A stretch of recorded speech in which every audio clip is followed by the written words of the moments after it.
Good morning, Unity of Dallas. It's so good to be back here and to see all of you. And some of you I know from the past. Some of you I know really well from the past. A lot of you I recognize from faces. You may recognize me. And a lot of us are strangers to one another, but not in spirit. So I'm really blessed to be here. I want to talk a little bit about my life and what I've been doing and introduce to you a possibility for a journey for you. As you know, nothing is really new in the universal realm of things. We all know everything. We are joined together. Minds are joined. We are one in spirit. There is no separation. And so on my good moments, like right now, I'm feeling great. I don't intend to know everything. I don't intend to know the truth anything more than any of you know, or especially collectively what we know and what we can co-create. I lived here in Dallas from when was it? 05 to 2013. Down the street on Greenville Avenue, Unity Church of Christianity. We call ourselves Unity on Greenville to distinguish ourselves from the big folks up here on Forest Lane. And it worked, and you're working. And this church has a wonderful history and a wonderful place in my heart, in my life in Dallas, and since then. As I said, I lived here in Dallas in 05, but my younger brother for 9 years, David, when he was alive, he was my baby brother, 7 years younger than me. He lived here, and then he had a terminal illness that really ended his life in 06. And when I was here visiting him many, many times, taking him to the hospital, I would come to this ministry, this church, and I felt so nourished and so supported and so blessed. And though Brother David wasn't necessarily what you might call churchgoer, he was spiritual. You know, you do not have to go to church to be spiritual. You're a spiritual being having a human experience. We know that if we're in unity. That was true for Brother David. And so many times I felt supported here. And I want to share a very brief story with Bob Goodwin here. You may not know him, the pianist, the guy that's stunning on the piano and music. That guy is awesome. Well, we sort of knew each other a little bit, and around 2004 or so, Brother David's diagnosis about his, wasn't good. He was going to be leaving this planet shortly. Ended up being 2 years after that. But as you know, that you have had a loss in your life of a loved one that has passed on, and probably no one here has not had that. We all have our own experience, our own story, our own memory of what that was about, and it stays with us. And one of those times was in August. I was here in Dallas, and I was just beside myself. You know what it's like to you can't do anything, and feeling grief and sadness and anger and all that stuff. And I got into tears. It was in my morning meditation. And I was on my knees just crying and just asking God, please help me. Give me a message. Help me get through this. You feel so powerless, right? When your loved one is, you know what I'm talking about. So I went out running, and running has always been good for me in so many ways.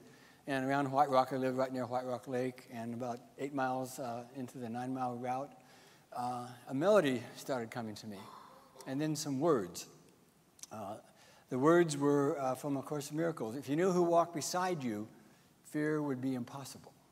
If you knew who walked beside you, fear would be impossible along the path that you choose. And then the melody came to me. So when I got home, I quickly wrote down the words, and I didn't really know how to write the sheet music or write the notes down. I could play it, but I could hear it, but I couldn't do it. So I called Bob Goodwin. And he wasn't in. I left a voicemail. I sang the melody in the voicemail to him. And I said, would you mind making a sheet music of this? And so he did. And this bingo, email popped, and he was just really amazing. And this song called Yes, I Know Who Walks Beside Me, Fear Would Be Impossible. Played it for my brother. He was still alive. And my older brother, who at the time was still a Presbyterian minister and is now retired in a small town in Georgia, where David eventually moved to because I couldn't be here at that time anyway to care for him. He couldn't live alone. His church began singing Yes, I Know, and it got passed around. And when Brother David did pass in 06, he had 3 memorial services, one in Georgia, one here at Greenville, and one up in Kansas where we were all born, and we sang that song each time. And so, Bob, you're part of that, and this ministry is a part of that for me. I remember being here helping, supporting the chaplains here, and knowing from a distance almost all the ministers that have been here over time, and also knowing some of the growth opportunities and some of the pain, some of the drama, and some of the incredible gifts that come from this ministry and still are here, and I see that in all of you right now. So I'm very thankful to be here. Right now, 2 years ago, I felt complete as far as being a field minister. I was a pastor in the field for 22 years, and I felt complete. So it's one of those divine order moments, in answer to a prayer, a position opened up at Unity Worldwide Ministries in Lee Summit, Missouri, the home of the Unity Movement. Unity Village is 1,400 acres of beautiful land. Our offices are 2 miles away. Unity Worldwide Ministries, you see the logo there, is the organization that supports churches like yourself and supports the ministers and through their ordination and through the teaching. Unity World Headquarters, which is at Unity Village on the grounds, the beautiful grounds. And if you haven't been there yet for this sacred place, you need to go to it. It's Unity's Mecca. It's stunning. It's beautiful. It's just gorgeous. And look me up when you're there, and I'll give you a tour. But the position I hold is one where I'm able to support people in the field that are considering starting a new ministry, whether it's called a church or what we call an alternative ministry that may not be a church on Sundays, but they would do spiritual work anyway. And so I'm so blessed. I'm so excited. It feels just right for me using all my gifts, and I get to teach every now and then to some of the seminary students and the whole spectrum, and seeing people out in the field. So it's really a blessing to be here. One thing that is catching on around the churches in the field, most churches have their own vision and mission statement. And this is 2 years new vision that comes from Unity Worldwide Ministries that a lot of churches are considering adopting it as their own vision statement. And the idea that, well, wouldn't it be cool if all churches had the same vision and different mission, but a world powerfully transformed through the growing movement of shared spiritual awakening. Let's say that together. Together? A world powerfully transformed through the growing movement of shared spiritual awakening. And doesn't that feel like what's happening now on the planet? I mean, I don't believe we would be here in a place called Unity if we didn't believe that there is some spiritual awakening happening, and it's been happening within us. And some of us don't give ourselves credit for the kind of journeys we've been making and the paths we've had, but our tension will give us either life or spiritual life within it. Capital L, I would call a spiritual life. So you've heard this before. What you focus on persists. What you focus on in your thoughts, in your behavior, in your words, you give energy to sustain whatever it is. Every nanosecond of a second of our life contains endless possibilities for radical transformation. We know that. That's nothing new. Also nothing new that the here and now is the only point of reality. Quantum physics is real clear about that. We don't like that sometimes when we're in a good mood. On my good days, it's wonderful. But on the days where I'm dwelling in the past and imagining a horrific or fearful future, it's not that easy. So whatever you focus on not only creates your reality, but co-creates that reality of others in ways that you'll never know at the human level. And that's when I first got into Unity, I thought that was one of those woo-woo thoughts. So I can't believe that. You mean the thoughts I have about, I don't like the color of that car over there, or this person that was in my life really ticked me off, and whatever. It has any real co-creative power. But thoughts have creative power. Thoughts have creative power. My thoughts have creative power, even when I choose not to be aware that they do. And in some cases in my life, with disturbing frequency sometimes, always they have creative power.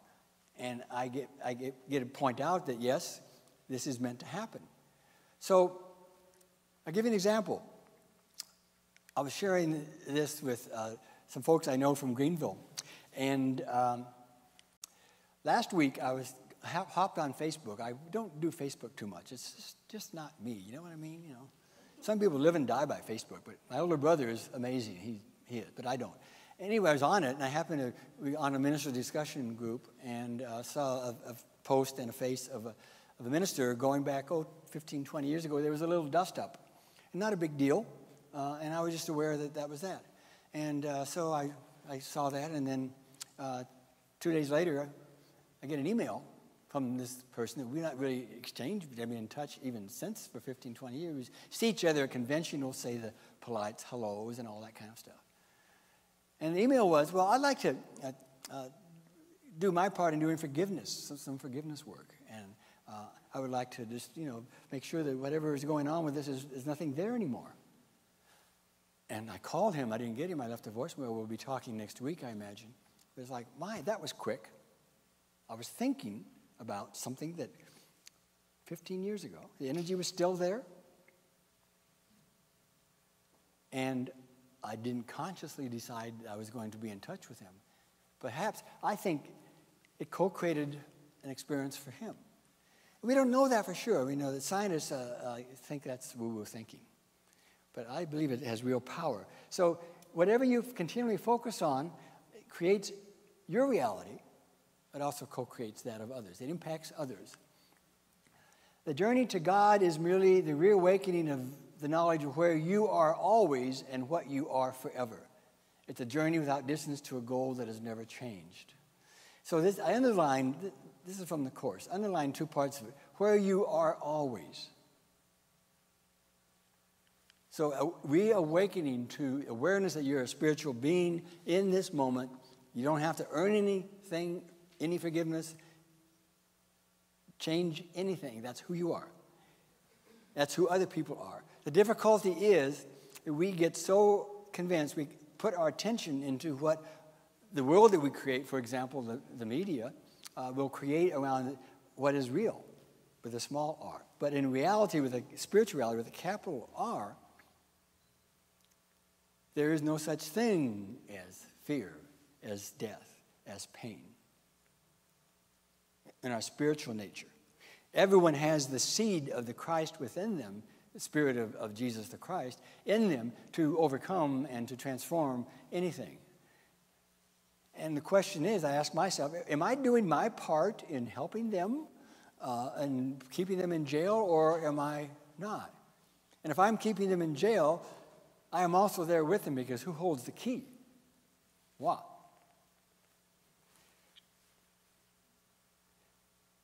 The goal has never changed. The peace of God. Now, we all have moments. For example, I always love patriotic moments. The idea of being with one another in July 4th, for example, even in Kauffman Stadium with the Star Spangled Banner. And there's a moment of just knowing that nothing has really ever changed, that patriotism is one thing, and for this country, and nationalism is one thing, and expressions of it sometimes that aren't that useful. But what's really powerful and important is knowing that the peace of God is really who I am. Peace of God is really who you are. And so, a powerful affirmation for me is, well, if I'm not in a centered place wanting this peace of God, then I can affirm that I can do what I can to shift back into that.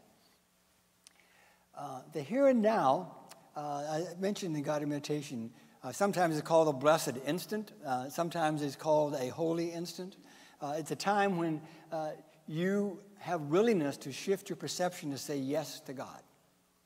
And no matter what seems to be happening in life. And some things may be horrific, but to have the willingness, the faith, the trust to say, okay, I trust though I do not see in my human eyes. Are you willing to do that? Are we willing to do that? Sometimes not, but life has a way of getting our attention. But then there's life or life. Then life or life really gets our attention in a big way. You know, in the last month, just take the last month, even the last few weeks, in this country, our attention has been got. That's not proper English, I know. Has been had. We can't miss what's been going on in some ways. And we all have our different reactions to it, different experiences of what it's all about. For example, the Charleston Church. You may not be able to see that photo too well, but there's 9 photographs of you-know-who, the victims, the shooting victims of this wonderful ministry right after the shooter attended a prayer ministry. And we also remember what stunned a lot of the country is how some of the victims' families, mothers, sisters, siblings, stood up with tears. I forgive you to the shooter. And how President Obama was stunned like many folks, and the importance of that. And for me, that was like, when I saw that, I cried and I said, oh, I feel this healing wave moving throughout the universe, moving throughout me, throughout the body, shifting our thoughts away from the anger, from the pain, from what seemed to be so real, from the anger of the, oh, what do you mean all these guns in this country, and on and on and on and on, but to this holy instant. There's one moment in time that I shall never forget, and many of us won't. And so the message was to me, geez, if these people can do this in this most dramatic time and painful time in their life, can't I do that in my dramas, in my pain? May I support you in yours when you're doing that? The answer is yes, it's possible. I want to back that up. This is a beautiful expression of forgiveness. Forgiveness is an earthly form of love. For the realm of spirit, forgiveness is not necessary because you have never made a mistake in spirit. You know why God doesn't forgive? Because God is never condemned. God is only love. We, humanity, co-create the reality of what is called for forgiveness. But that's another story. Salvation of the world depends on you who can forgive. So we want to think, well, I'll go to church and let the preacher make me feel well. You may give your power away to she or he that is up there being paid to say words of wisdom to you. And yet, it begins on you. We sing, peace, let there be peace on earth, let it begin with you. Let there be forgiveness on earth, let it begin with moi. So, and then where's your attention, for example, in the Supreme Court's decision on equal rights? I was totally thrilled and gratitude, and it was just wonderful for me. And I also realized that there's some people on the planet whom I love and respect that are absolutely not in the same place that I am about that, which is okay, and that's the way it is. Where's our attention? What do we put our attention to? And then something that you heard Ann mention in my bio, that what I really focused on a lot over the years has been supporting veterans. Did you realize that today there are at least 22 suicides of veterans every single day? 22 suicides in this country. I'm not a veteran myself. I had a medical deferment during the Vietnam era, and I was guided to support veterans when I first heard about the vet center, counseling centers that the veterans themselves created because the VA was not recognizing PTSD at the time. And related to that, last May, 2 months ago, I completed a 9-month internship at a research medical center, a level 1 trauma center, as a hospital chaplain. I was an intern student there for a chaplain for 9 months. And though I had done all kinds of work over the years with folks in grief, different levels of grief, as a minister, this was different. I mean, this was like 400 hours on top of my full-time job with Unity, and then also about 17 overnight shifts, like from 4:30 till 8 a.m., 4:30 p.m. till 8 a.m. Being on call, we're part of the trauma team. Chaplains were part of the trauma team. And trauma comes in an ambulance with gunshot wounds, serious car accidents, you name it. The pager goes off, and I look at the pager, and it's a level 1 trauma. I thought I was going to get some sleep that night, but no, it was 2 a.m., down to there. And this is where I really felt a response to my prayers. How can I make a difference? I'm going to give you an example of a military man we'll call John. He's from a military base near Kansas City. And when he came in, it was labeled a self-inflicted gunshot wound. I was in the hallway. And by the way, on the way down there, I know enough now these days that I begin to pray silently anyway. When I hear sirens anywhere I am, anywhere on the planet, I will silently say the prayer for protection and add something like, may anyone involved in this call feel love and feel gifts. I was doing that on the way to the emergency room that time. And I'd stand outside and see them roll this guy in, blood everywhere. And in the room where they're working on him, just dramatically, everybody was doing their own thing. And it was just like you could feel God's presence there. Because at one level, all these medical team were doing exactly what they knew to do. Each had their own thing going on. Here I was, observing some of this. I couldn't talk to the patient and ask about next of kin, but I knew the sergeants were on their way from the base, and his girlfriend was on the way. So I was just praying, sending John, we'll call him love. And then the attending physician, the attending surgeon said, this guy looks military, like he's military. Turned out that he was, and I hadn't known that. And then I was with that family in that situation for about 5 hours, and he did die. He did make his transition. And the nurse supervisor had been on the phone with the mother who was in Mississippi, wasn't able to be there. And she had a request to the nurse supervisor that the chaplain, which would be me, would go in and pray over her son's body, which I did.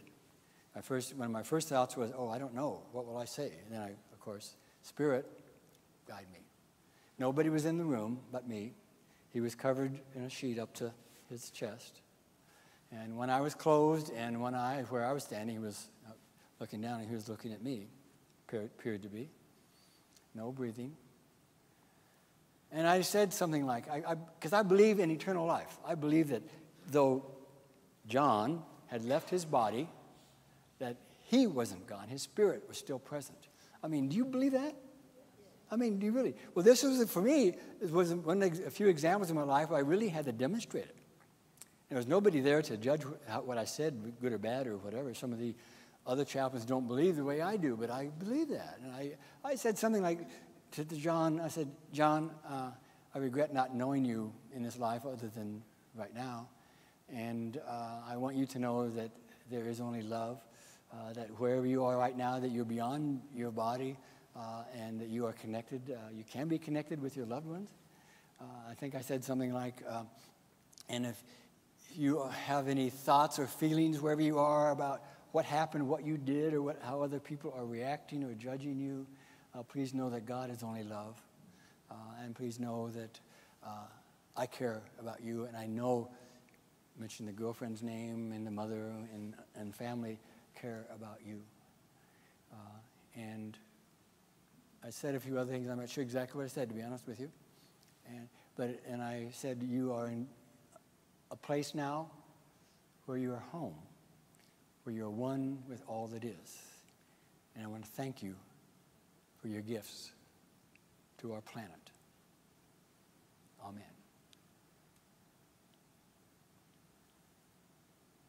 It was a very holy moment. It was very special for me. And it is calling me always to remember that if I shift to the holy instant, to knowing that right now there's something very powerful for me, an invitation for me, I will unchain all of my brothers and sisters and refuse to support either their weakness or my own. And it's not easy to do, but it is possible. Life, a journey without distance to a goal that's never changed. Now, this is spiritual life.